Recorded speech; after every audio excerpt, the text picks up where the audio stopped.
any notification that they were requesting the new bishop to be in the law. They were requesting I will not be transferred until after the ordination of the new bishop.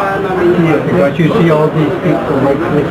I don't know if you knew about it, but my attorney, he knew about it, and the bishop asked him to do something.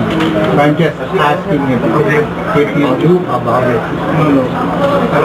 Am I going to the mall now? No. Oh, okay. Just in this compound, we'll just walk by 100 meters. We'll just transfer your detention. But you will not be going to Nevada. Oh, okay, good. Because they were afraid like this with all this movie, and then I show up in the mall and their ordination. Okay, thank you. Okay, kung sige naman tayo. Okay na.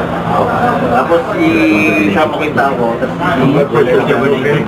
Yeah. You told this normal well now. It's still okay. So your heart rate is a little bit up, but it's still okay. yes. So, okay. So, let's go.